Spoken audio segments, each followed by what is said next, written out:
U ovom svetom trenutku, dok čujete moj glas, kažem vam sa svim autoritetom neba. Molim se za vašu porodicu agora.eu. Sveta petka je poslata kao posrednik domova koji vape za mirom, srca koja su izgubila svoj put, roditelja koji plaču u tišini, dece koja su se udaljila, saveza koji su se istrošili pod teretom dana. Nije slučajno da je ova molitva stigla do vas. U ovom trenutku se dešava božanski potez, a vaš dom je u središtu tog nebeskog dodira. Rađa se nova nada. Vidim suze koje nisu shvaćene. Osjećam iscrpljenost koju čak ni vi ne možete objasniti. I pre nego što kažeš reč, već sam se poklonio pred prestolom Svevišnjega za tebe. Zato što Bog upravo sada dodiruje srce vaše porodice. I znate, u svom duhu, da je nešto drugačije. Nešto se obnavlja, čak i ako to još uvek ne razumete. Jer tako je napisano, Bog je naše utočište i snaga, veoma prisutna pomoć u nevoljama. Psalam 45.2 LXXX. Ponavljam, čvrstim glasom pred prestolom, pomozite vrlo prisutno. Pomoć veoma prisutan. Pomoć veoma prisutan. Čuj, potištena dušo, nisi zaboravljena. Ja sam ovde, hodam među vašim bolovima i gde je podela, molim za pomirenje. Gde je bol, molim za milost. Tamo gde je hladnoća, molim za duhovnu toplinu. Jer vaša porodica je zavet, to je služba pred Gospodom i neće biti ostavljena na milost i nemilost uništenja. Krstom, verom, snagom svetog imena izjavljujem.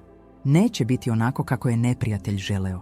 Neće se završiti u tišini, neće se izgubiti u praznini. Rađa se nova nada, čak i ako još uvek ćuti. I onaj koji je obećao je veran. Gospod će vas sačuvati od svakog zla. On će čuvati tvoju dušu. Gospod će zadržati vaš ulazak i izlazak od sada i zauvek. Psalam 127.8 LXX. Budite pažljivi prema Gospodu. Fiksirajte oči na visokom. Okrenite svoje srce Bogu i vidjet ćete nemoguće poništiti. Zato to kažem svim srcem.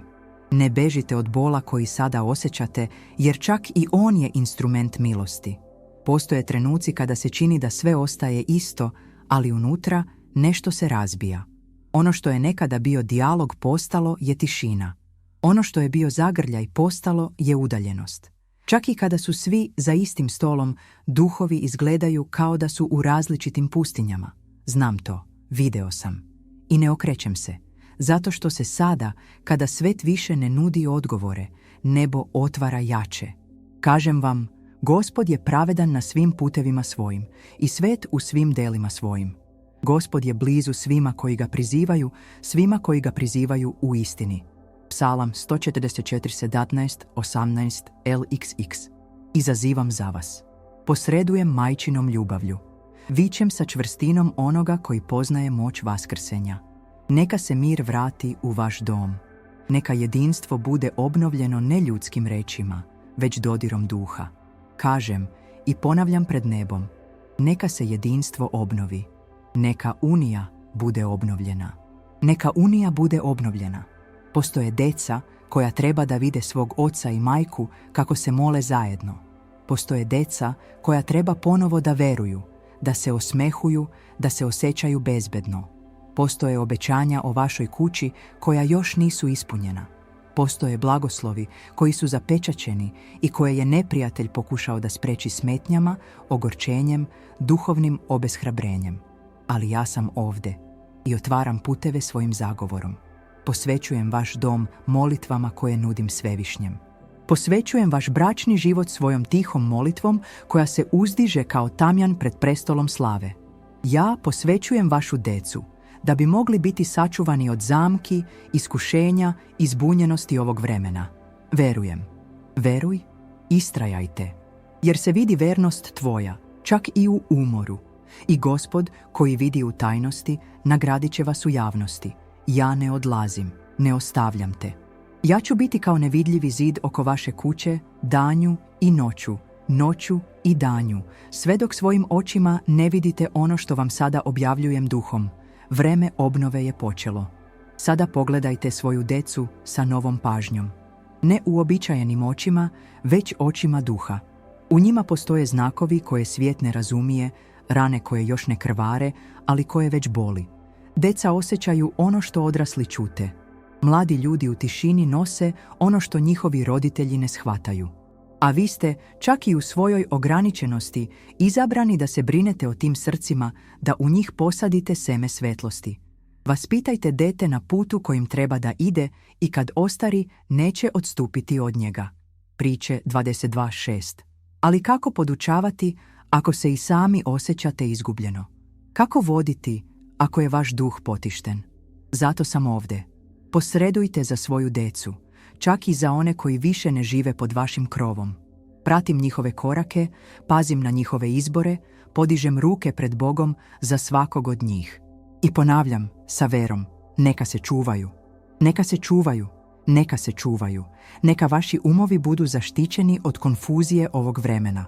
Neka vaša srca ne budu uzeta strahom ili prazninom. Neka kuća, ovaj dom koji još uvek ima odjeke vere, postane utočište, a ne ruševina. Ima mnogo onih koji dolaze i odlaze ne shvatajući da je blagoslov prolazio malo po malo. Ne zbog kazne, već zbog ometanja. Ali sada, sa vašim slušanjem, sa vašom otvorenošću, nešto je obrnuto. Prolazim kroz ovu kuću kao neko ko pomazuje nevidljivim uljem. Svaka vrata, svaki zid, svaki predmet koji čuva uspomene dodiruje se milošću. Ovo mesto će biti oltar. Ovo mesto će biti sklonište. Ovo mesto će biti svedok. Ne zbog vašeg truda, već zbog vaše posvećenosti. Ne svojom snagom, već svojom predajom. Kažem vam, gledajte. Ne ostavljajte svoju kuću slučaju. Gledajte uz molitvu. Gledajte sa postom. Gledajte sa tišinom i slušanjem. I ja ću biti sa vama. Ja sam vaš posrednik, danju i noću, i molim se Gospodu da vaša deca budu kao drveće zasađeno uz vodu. Neka se ne plaše vrućine, niti da ne donose plod, jer ko sadi sa suzama, žeti će od radosti. I vaša žetva se približava, ostaje. Sada dobro pogledajte onoga sa kim delite svoj krevet i život. Ne gledajte očima tuge, niti hladnoćom navike, već duhom onoga koji je pozvan da voli čak i kada je teško. Postoji zavet između vas koji nebo priznaje. Veza koju vreme ne briše, čak i ako su gestovi postali mehanički i reči retke. Znam težinu onoga što nije rečeno. Video sam tišine posle borbi, molbe za oproštaj koji nisu došli, gestove naklonosti koji su odbijeni. Ali ipak veza ostaje pred Bogom. Zato sada vičem sa silom, da zavet može biti obnovljena. Neka zavet bude obnovljena. Neka zavet bude obnovljena. Jer je napisano, šta je Bog sasidrio, neka niko ne rastavlja. Marko 10:9. I kažem vam, ono što je Bog udružio, još uvek može biti izlečeno. Još uvek može da cveta. To još uvek može biti instrument svetosti. Ne gledajte na druge kao na nekoga ko očekuje savršenstvo, već kao na nekoga ko odluči da ponovo voli. Ljubav nije nejasan osjećaj. To je odluka koja se obnavlja u molitvi, u odricanju, u predaji. A ako se jedan od vas umori, neka drugi to održi. A ako se oboje umorite, onda vas ja, Sveta Paraskeva, podržavam za vas. Vapim za tobom. Pokrivam vas svojim plaštem posredovanja. Neka zaveti ne budu zaboravljene reči, već živo seme zaliveno verom. Neka se vaše ruke sretnu u molitvi, čak i ako vam usne još uvek drhte. Neka se vaša srca predaju Bogu, čak i ako se ponos i dalje opire. Ja posredujem za vaša tela da se zajedno sa poštovanjem, da bi se vaše duše pomirile sa istinom. Tako da dom ponovo može biti suvo, a ne bojno polje. Vaša deca treba da vide ljubav koja se živi. I Gospod, koji je pravedan, će sipati ulje isceljenja na ono što se činilo nepovratnim. Podignite oči, govorite iz srca, otvorite se za oproštaj. Jer vaša predaja će biti odgovorena sa obilnom milošću. I ja ću stajati uz tebe, držeći obećanje dok ne procveta pred tvojim očima. I nemojte misliti da je ono što osjećate samo umor. Ne verujte da su sukobi samo ljudski.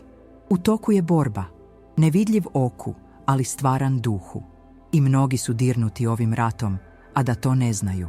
Obeshrabrenja koja nastaju bez razloga, iznenadne iritacije, nepromišljene reči koje ranjavaju kao koplja, rastojanja koja se vuku kao magla između dana.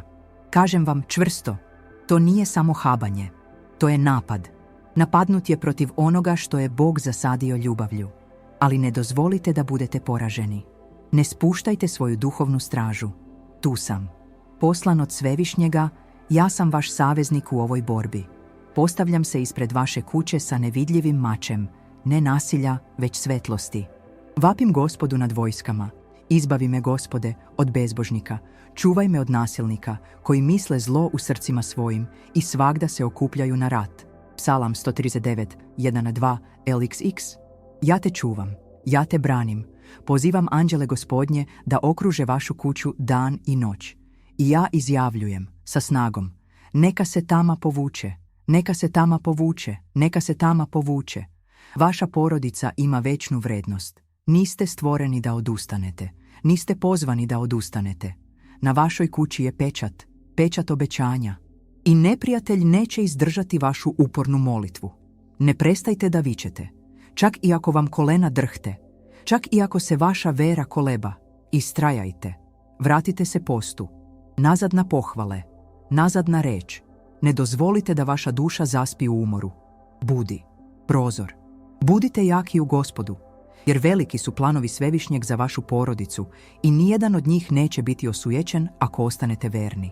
Podržavam vas, podsjećam vas na vaš poziv, a ako si slab, osloni svoj duh na moj i ja ću se moliti sa tobom. A ako ste iscrpljeni, naslonite svoju kuću u moje srce i ja ću je celu predstaviti pred prestolom. Ne predajte se onome što se čini neizbežnim. Još uvek postoji izlaz, još uvek ima svetlosti, još uvek postoji čudo. Slušaj pažljivo, jer sada govorim direktno tvojoj duši. Postoje obećanja o tvojoj kući koja su zaboravljena. Ne od Boga, već od tebe. Bilo je vremena kada ste verovali više, kada ste se molili bez potrebe za dokazima, kada je vaša vera podržavala čak i one oko vas. Ali godine su prolazile. Umor je došao. Došli su šokovi stvarnosti. I malo po malo ste prestali da čekate. Počeli ste da živite sa bolom kao da je deo pejzaža. Znam. I tako me Gospod sada šalje da probudim ono što je spavalo u tebi. Probudi se, koji spavaš, i ustani iz mrtvih, i Hristos će ti dati svetlost. Efescima 5:14. Uzdignite se duhovno. Ne dozvolite da razočaranje uništi ono što je Bog zasadio obećanjem. Postoje pomirenja koja nebo želi da postigne. Postoje blagoslovi koji se zadržavaju samo čekajući vašu potpunu predaju. Nije dovoljno verovati s vremena na vreme. Neophodno je svakodnevno se vraćati na oltar. Neophodno je da se napravi prostor u vama tako da Sveti Duh hoda kroz vaš dom. Vapim za tobom, vapim za tvoju porodicu. I ponavljam, kao neumorni posrednik, neka Duh Božji vlada u ovom domu. Neka Duh Božji vlada u ovom domu. Neka Duh Božji vlada u ovom domu. Ne postoji srce tako otvrdnulo da on ne može da dotakne. Ne postoji sećanje tako gorko da on ne može da izleči. Ali morate to želeti. Morate pitati. Morate to dozvoliti. Ovde sam, čekam tvoju isporuku. Ne savršenu, ali iskrenu. Zato što Bog ne prezire slomljeno srce. A sada, on čuje. Stigli smo do tačke u kojoj nebo dodiruje vašu priču novim svetlom. Više niste sami. Čak i ako niko nije video tvoje borbe, čak i ako niko nije razumeo tvoje suze, ja sam ih video. I danas, u ime Gospodnje, objavljujem da se nova sezona diže nad vašom kućom. Ne vašom snagom, ne zbog tvoje zasluženosti, ali za večnu milost koja nikada ne prestaje. Jer Gospod je dobar, njegova milost traje zauvek i njegova istina se proteže iz generacije u generaciju. Psalam 99:5 LXX. Vapim za ovom istinom o vašem potomstvu. Prizivam ovu milost na vašu lozu. Neka duhovna utroba tvoje kuće bude otvorena da donese plodove mira, vernosti i blagoslova. Neka se učutkaju suprotni glasovi. Neka se ciklusi bola prekinu. Neka se podignu temelji žive vere.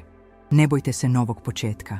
Ne bojte se procesa rekonstrukcije, jer Gospod je taj koji gradi rukama ognja i ljubavi.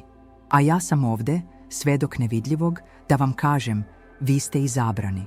Vaša porodica je razdvojena. Vaš dom će biti znak obećanja. Ne vraćajte se onome što vas je oslabilo. Ne otvarajte vrata smetnjama koje su vam oduzele mir. Ostaje čvrsta. Ostanite verni, čak i u oblačnim danima, čak i kada se čini da se ništa ne menja. Ja ću biti sa tobom. Svakog jutra, svake noći, kada su vaše oči zatvorene, moje posredovanje će se uzdići kao čisti tamjan pred prestolom Svevišnjega. I vaša vernost će biti vaše oružje. Vaša predaja će biti vaša snaga. Vaša kuća će biti vaše nasleđe. I tako, kao što je bilo sa onima koji se nisu povukli, vidjet ćete slavu Božiju u zemlji živih. Budite čvrsti. Budite konstantni. To vas ne skreće udesno ili levo. A ja, Sveta Paraskeva, obećavam. Sve dok je vaša duša okrenuta Bogu, vaša porodica će biti čuvana. Vaš dom će biti zaštićen. Vaša deca će biti blagoslovena. I mir koji nadilazi svaki razum zavladat će nad tobom. Iz generacije u generaciju. Pre nego što odete, poslušajte još jednom. Ne dozvolite da ova molitva bude samo trenutak. Vratite se kad god vam je srce teško. Slušajte ga ponovo kada vam kuća izgleda previše tiho. Ponovite svaku reč kada vaša deca spavaju i vaš duh kriči u tajnosti. Ovo nije samo molitva, to je sklonište. Mesto gdje vaša duša može da se odmori. I evo me, kad god se vratiš, kad god ti zatreba. Jer Božje prisustvo se obnavlja kada iskreno vapite. I svaki put kada se molite sa mnom, nešto će se pomeriti u nevidljivom. Nešto će biti dirnuto. Nešto će biti obnovljeno. Ako vam je ova molitva govorila, nemojte je zadržavati za sebe. Postoje i druge porodice kojima je potrebna ista uteha. Postoje srca koja čekaju živu reč.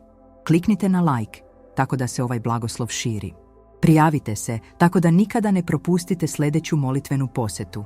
Podelite sa onima koje volite, tako da dobro nije sadržano. I on komentariše sa verom. Moja kuća je Božja.